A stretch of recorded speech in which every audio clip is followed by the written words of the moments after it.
Hi everyone, it's Anthony O'Flynn. How you all doing? It's been a very humid day here today.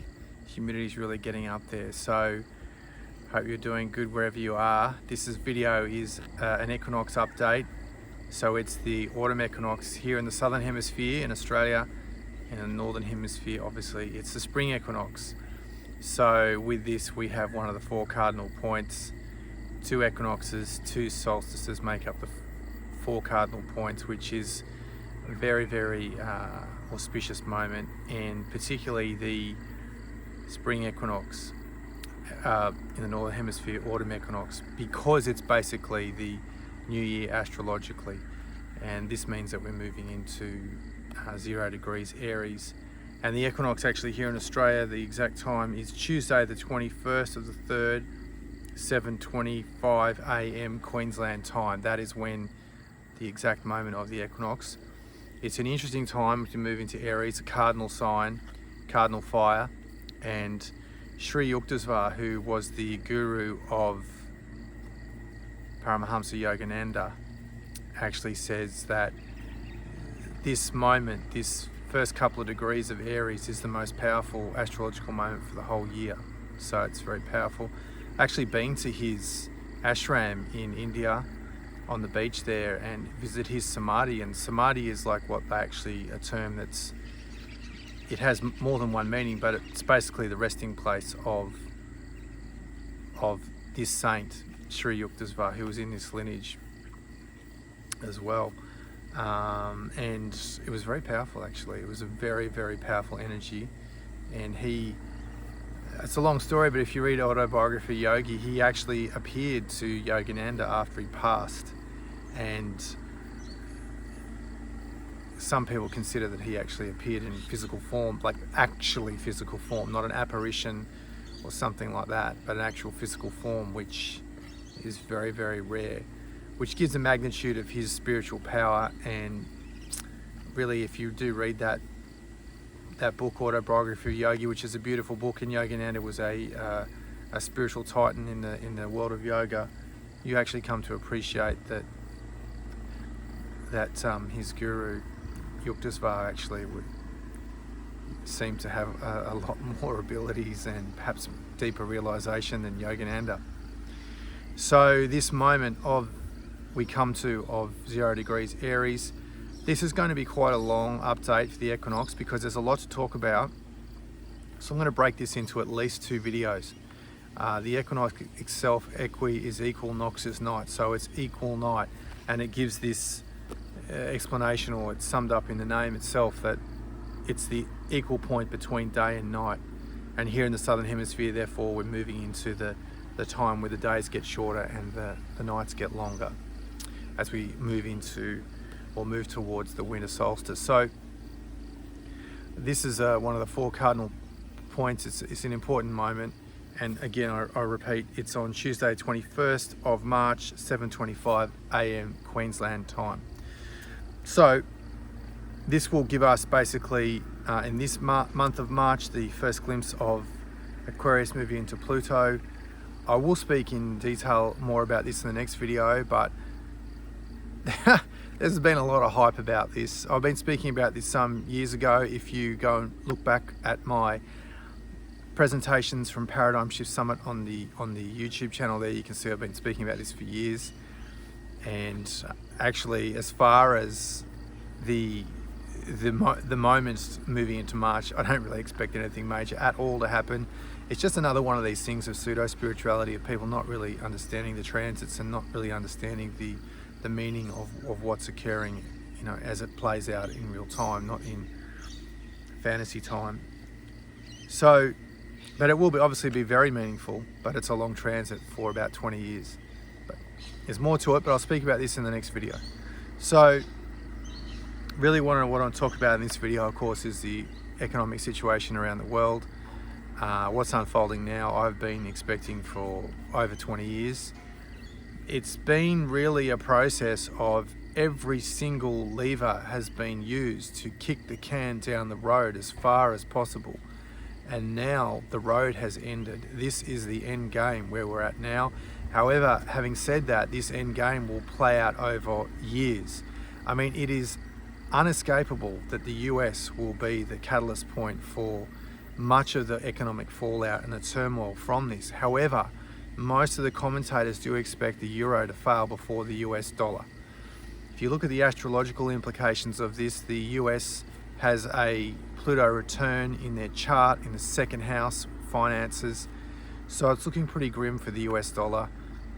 Of course, they went off the gold standard in 1971 under Nixon, so therefore the dollar was not backed by anything. It then got pegged to the oil price, so it therefore became the petrodollar. And now we're seeing the seismic implications of what's occurring with the BRICS. There have been talks with Saudi Arabia joining the BRICS. There's even rumours going around that Mexico is planning on joining the BRICS. It's a long way from that actually happening, but this is where it's going. There is a titanic shift in geopolitics. It's moving away from the Anglo-American empire, however you want to define it, in terms of the Europe and American-based control.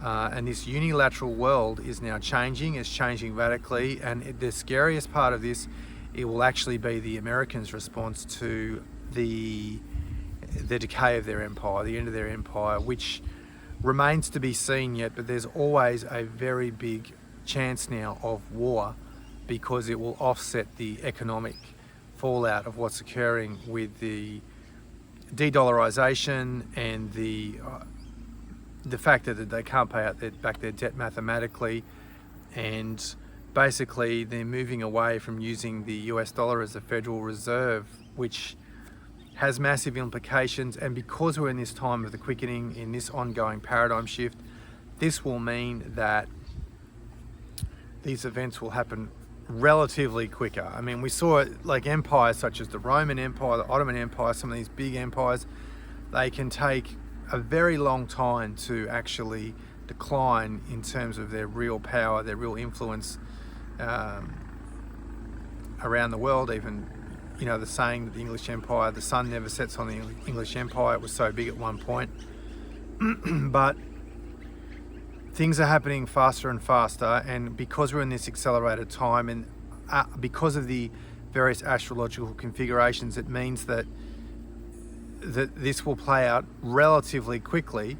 However, I still think it will transpire across the entire decade. So the recent run on the banks, Silicon Valley Bank, all these short-term implications for that, excuse me, give a very big indication of what's to come. Of course, we had Credit Suisse even going down at 1.30%, and that is considered to be the next bank to fail, which will basically be the equivalent of the Lehman Brothers Bank in Europe. Credit Suisse obviously being a Swiss bank. So this means that we'll basically have a ongoing tension manifesting between the European banking system, the American banking system, and also there's a lot of problems with China and Japan as well. It's unbelievable to still think that China have negative interest rates.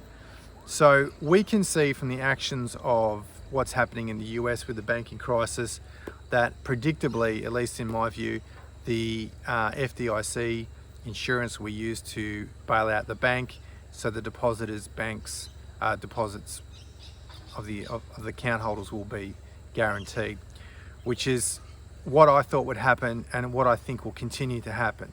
Now, the main point to consider from this is everyone is thinking, well, my money's insured. Yes and no. So basically, the FDIC has somewhere around 125 billion in their account. Approximately, there are varying estimates to this figure, but it's really irrelevant. It's not irrelevant, but it's inconsequential when you consider that there is $9.5 trillion held in US banks, US dollars. So this means that some commentators are saying more. So you're talking about that the insurance policy that they have to bail out the banks in the US, regardless of how big the bank they are or the run on the banks and all these sorts of things, is $125 billion versus $9.5 trillion. Do the math. It's not rocket science to see that the FDIC is going to run out of money fairly quickly. And I don't even know if that figure is pre-bailing out the banks that have just had runs on them in America or not. So this is actually the point, is that there is not enough money to bail out the banks. But having said that, what I think will happen is that they will continue to bail out the banks. So what will this mean? It will basically mean that there'll be more dollars printed, and it will be a debasing of the US dollar, and eventually what it will mean is increased inflation. And at the same time, they're on this course of this trajectory to increase the interest rates in America as they are around the world, and that will mean that it'll dampen demand and everything, which will also contribute to worsening economic conditions, and also everyone's debt that they're borrowed becoming more expensive, essentially. So basically, this choice has been made as to whether to save the banks or to save the dollar. And the choice has been made, as things stand now, to save the banks, to save the banking system itself. And the reason for this is because the dollar is expendable. And in my view, they won't actually run on the banks. They're expecting the dollar to fail, to hyperinflate. Some people calculate hyperinflation at 50% per month inflation rate, which is staggering to think of. But if you look at how quickly the money printing occurred in Weimar Republic, and how fast the rates rose, the inflation rates rose, it all happened in it's a very short period, approximately 2 to 3 years. So when you look at that historically, you can see that there is now nowhere to turn to except for greater inflation, which is basically a regressive tax on the working class. Inflation is just another tax ultimately. It's a reduction of your purchasing power. And this will happen around the world. I mean, if the US dollar is going to hyperinflate, it may not hyperinflate in the short term. Hyperinflation is a pretty strong term to use, actually, but that's where it's going. Then you can be sure that that is going to have a global impact. And this is, when we look around, at least here in Australia, and you see the complete lack of awareness of, someone's trying to call me, geopolitics, the global financial situation in Australia, and the fact that we haven't had any real public policy failure, although that's debatable considering the governmental response during the pandemic. Aside from that, people have a real trust in the organisations, in the institutions, and this banking collapse or runs on the banks or currency crisis, whatever term you want to give to it, I'm sure the spin doctors in the government and the media will come up with a term. This is the greatest opportunity for a global awakening that we've ever seen. And this will actually dwarf the potential of the pandemic to awaken people to the reality of this fractional reserve banking system. Now, by definition, the fractional reserve banking system means that when you make a deposit into the bank, your money is not necessarily kept in the bank. Obviously, they don't keep your specific serial numbers of the money you've deposited. But when you deposit money into the bank, and this is something that's not known all around the world, you're basically what's called an unsecured creditor, which means that the money that you put into the bank is not yours in the same way that you think it is. You're a creditor in the sense that they owe you the money. And this is the fractional reserve banking system because they only keep a fraction of the money, a fraction of the percentage of the money, which is considered to be 10%. Some people actually consider it to be even less than that. So for example, if you put $100 in the bank, then they then take $90 and loan that out to other people. So consider that on a mass scale of something like $9 trillion that are in the banks in the US, where that money is going, that it's being loaned out to other people. The only thing that keeps this Ponzi scheme going, this house of cards going, is the ability of the people who are borrowing the money for whatever reason it is to actually repay the money. Now, if those repayments stop, then that money is not going back into the banks.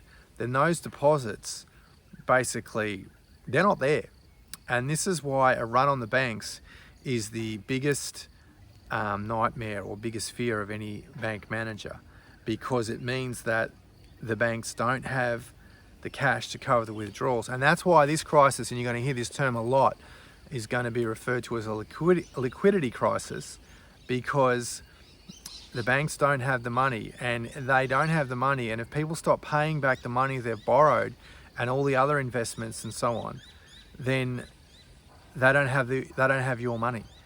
And then this basically comes into the idea of, oh, we had this 250,000 guarantee here in Australia per major banking institution, and that basically means that if you, for example, if you have a Westpac account and a St George account, that's just considered to be one account that you are guaranteed for 250,000.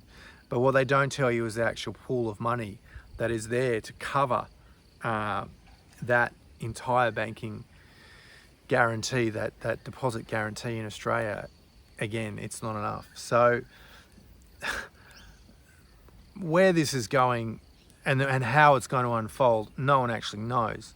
But in my view, they want the banking system to actually collapse, because then if you look at the Hegelian dialect, it gives them the opportunity to actually launch the CBDC, the digital currency, and this will then be called on by the masses, which will of course lead to various forms of digital enslavement, which I won't go into here. But the problem, reaction, solution dictum really is what's happening here. What's the problem? People have lost money in the banks. The banking system is unstable. Businesses can't trust the banking system to pay accounts receiving, accounts payable, these sorts of things. Or the financial system is not sound. That's the problem. What's the solution? The reaction is something must be done. This is an outrage, and all the anecdotal stories will come up in the mainstream media of how these things affected all these different people and so on, which is going to be terrible. It's going to be brutal. But what's the solution?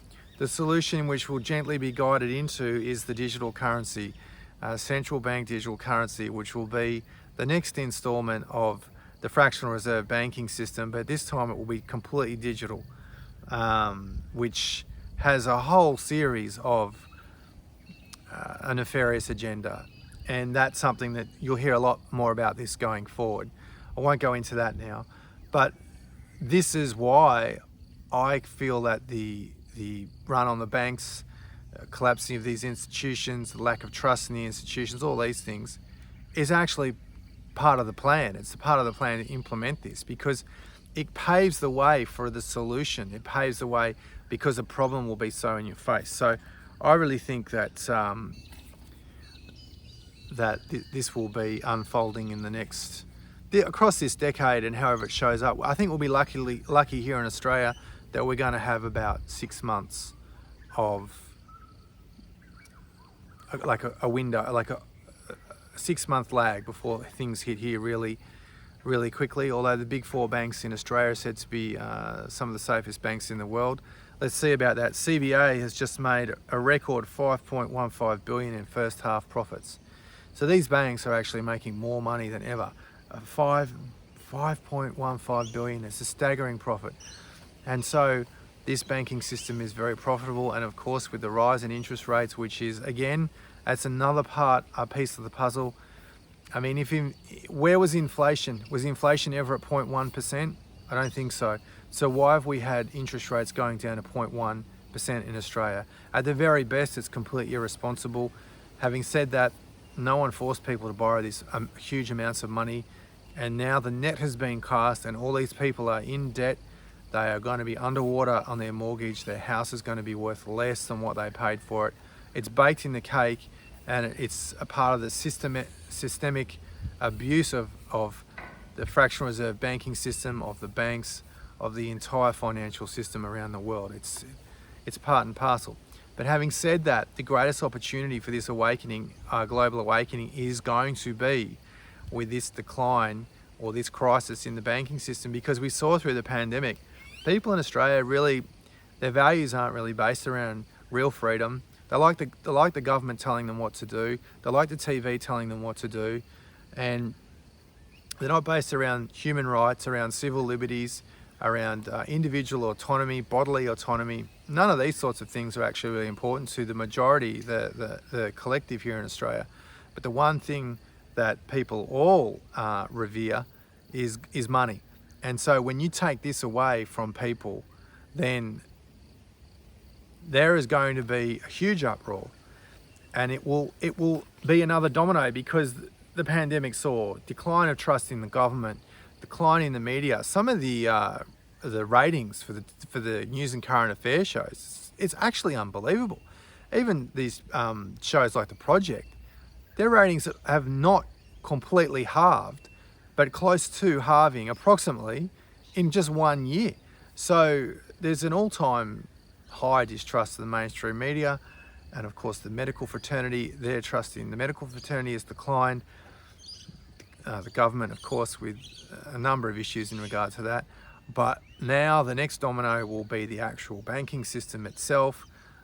People will start to understand currency. People are going to actually understand what the fractional reserve banking system. This has been going on for hundreds of years. It actually started when the people would deposit gold way back in the days, when the banks held a lot of gold and people come in and deposit their gold.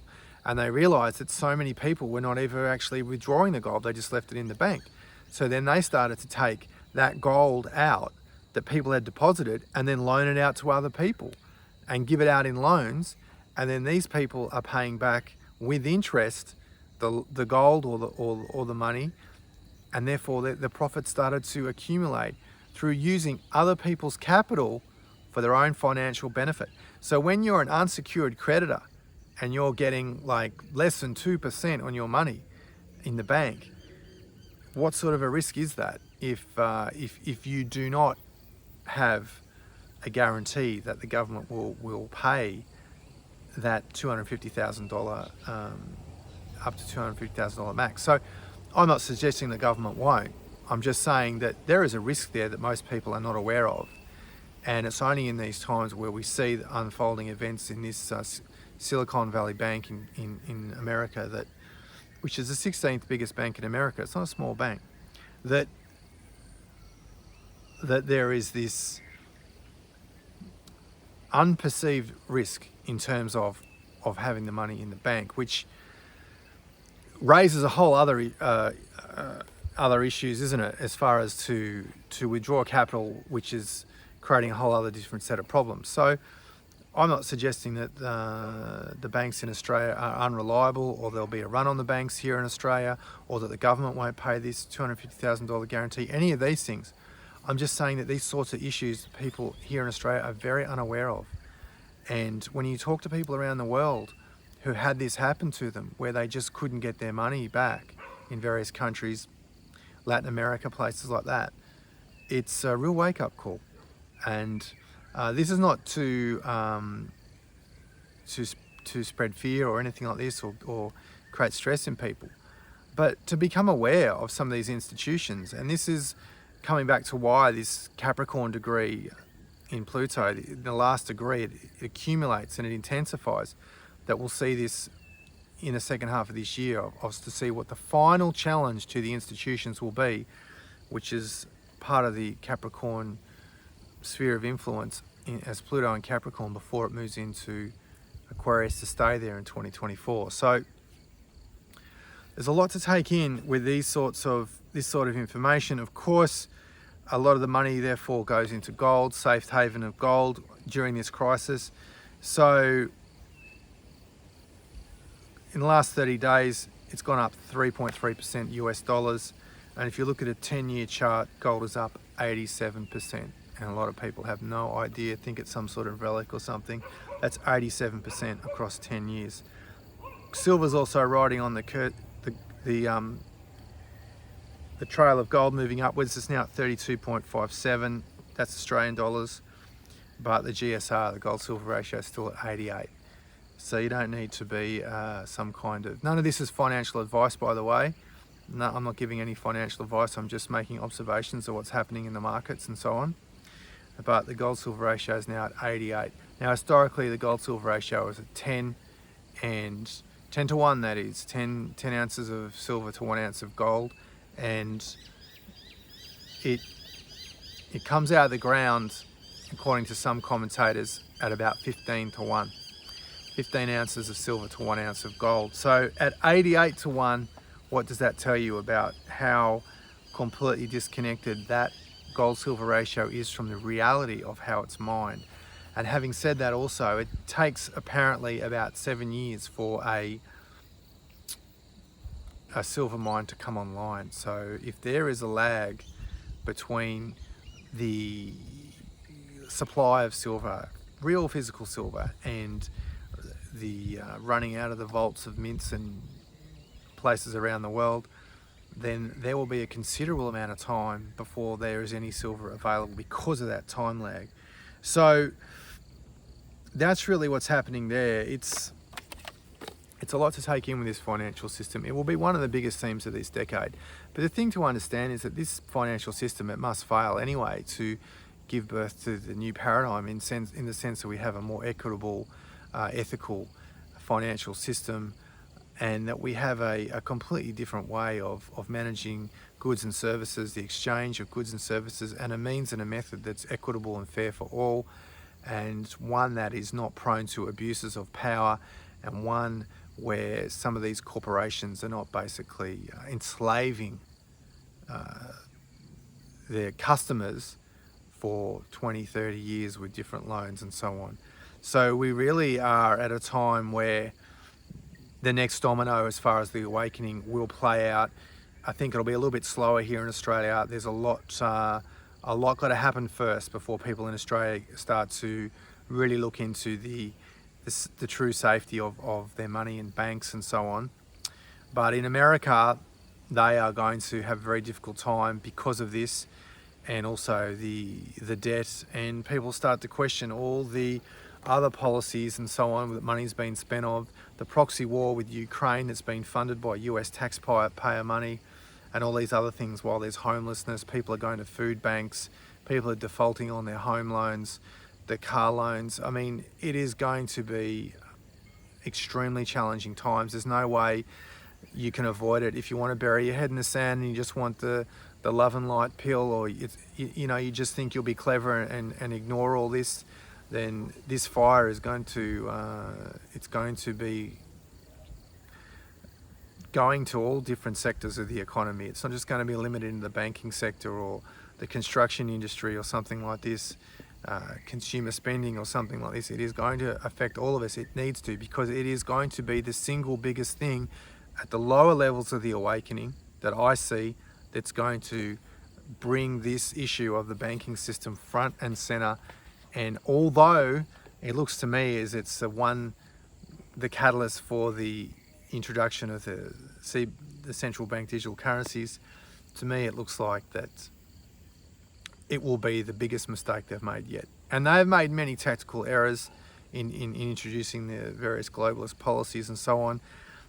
This is part of the divine plan ultimately, and this will be remembered perhaps as the single biggest one, because it will affect everyone. Once currencies are hyperinflated, it causes havoc and chaos in day-to-day living, and even simple things such as buying food and having the bare necessities for life. I don't know how extreme it's going to be in that way, at least here in Australia in the short term, and also in America in the short term. But the real economy, if you talk to people about how things are going really and the cost of living expenses and everything, people are starting to finally take notice of this, and printing money for all these things when they stop letting people work for COVID, and printing money for big stadiums for Olympics, and all the other government policies that don't really serve the people, and the money that's been wasted through the decades is now coming to fruition, and people see what the actual abuses of finances and abuses of taxpayer money, and where this money printing actually ends. It never ends well. Look at history. Look at the inflation rates in Argentina and places like Argentina now, and places like Turkey. There's stories of people in Turkey, as soon as they get their pay, they actually go out and buy US dollars, and I'm not sure why, but US dollars, gold, even Bitcoin. So none of this is financial advice, but this is just observations and of what's happening around the world, and it will continue to intensify. This is major part of the energy forecast for this Equinox update. I'm going to continue with the more spiritual things in the next video. Thanks for watching. Paradigm shift 17th to the 19th of June 2023 on the Sunshine Coast at Mooloolaba. So stay tuned for more details for that one. Thanks for watching. We live in epic times.